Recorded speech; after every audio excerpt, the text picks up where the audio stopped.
Yeah, well, we obviously got off to a slow start. We knew, we had talked about it. Two very talented teams, and it was who's going to execute the best for 40 minutes. And they got to jump on us in the first half, and they executed really well offensively and defensively, and we were slow out of the gate.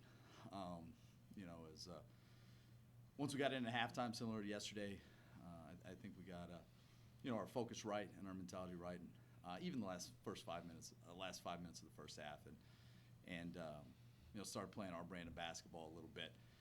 Completely different sort of game as yesterday, and the WashU's just a good basketball team, and they made the shots, and they hurt us on the boards, and that's the way some games go, and obviously not the way we would have liked for the season to end. We didn't want it to end today, but like I told these guys, I think the key thing is not let what we accomplished and be lost in the loss today, because these guys had an unbelievable season.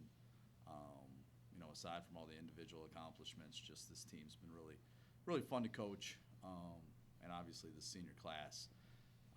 Not only is it the winningest class ever in Nebraska Wesleyan history, but I think when you start with what they've been able to accomplish and the winning percentages they've had for 4 years, just the history of Division III basketball. They have to be up there in the conversation of all the things that they've been able to accomplish. Coach, was this probably the most physical defensive team you've played this year? They were extremely physical. We played some physical games, against Chicago and against St. Thomas earlier in the year, but we hadn't faced anything like that really in conference. And they were physical and they were strong, and it took us a little time to adjust to that. It's tough when you don't have a practice where you can really walk through and do some things, try to combat that. We knew that they were going to be physical. We knew that they were going to be tough. They hang their hat on defense, and it was just a kind of a punch to the mouth there at the beginning a little bit, and they called it a little closer in the second half, but we were trying to be aggressive, but their physicality and strength hurt us a little bit to start off the game. Cordell, talk about that personal run you had in the second half, and then you guys got it cut to 15 with about 15 minutes to go. Yeah, honestly, just played with all the confidence in the world because of my teammates. It's never been an individual thing for me. Just every single guy, from coach to all the way down to the 19th man on the bench, they just believe in me with everything. So that's just kind of where that confidence came from, and I was just lucky that the ball found me on those possessions. Did you think you guys were back in it at that point? I never think we're out of it with this team. Even going into halftime, I knew we had a chance, and we did cut it to 15. We couldn't get it over that hurdle, but even with 4 minutes left, I never stopped believing.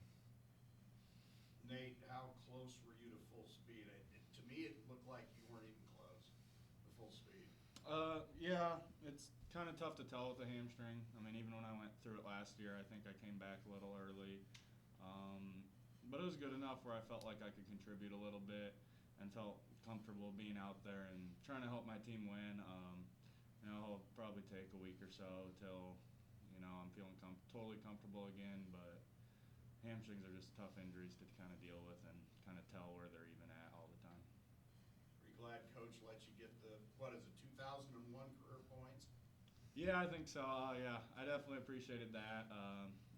Coach just told us, kind of called us together and wanted me to get a couple shots, see if I couldn't get there. So I was lucky to get to the free throw line and get to 2,000, I think. Looking back on that in the future, I'll definitely be thankful for that. It's a pretty cool accomplishment to just show.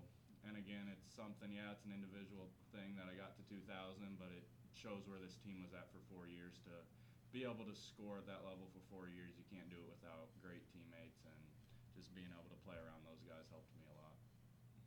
Kind of an emotional time for you, Coach? Oh, absolutely. Obviously each senior class is extremely special. This one, as I told the guys in the locker room, I can remember sitting with my assistant, Trevor Johnson, and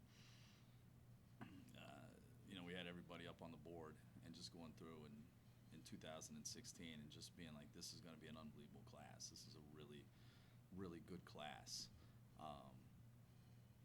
And it seems like yesterday a little bit, and I think any expectations we had at that time were completely surpassed by what these guys were able to accomplish in their 4 years. It's been unbelievable. So every senior group's great, but this one,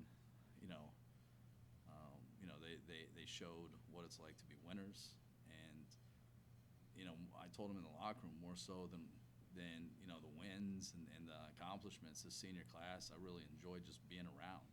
I spend more time with these guys on the team than I do my wife and kids from October to March, and to be able to joke around with them, see them in the hallway, see them in the assistant's office, on the bus or at pregame meals, whatever. Just a great group of guys to kind of hang out with, and that's why I don't feel like this is really a job. And it's because of that, and it's just been, I get choked up in the locker room a little bit, and it'll probably hit me when I'm sitting there watching TV tonight even more. But no, this class has meant the world to us. It's kind of set the. This is where the culture of the Nebraska Wesleyan basketball program, is, and it's because of this class. I think that kind of set it. So. I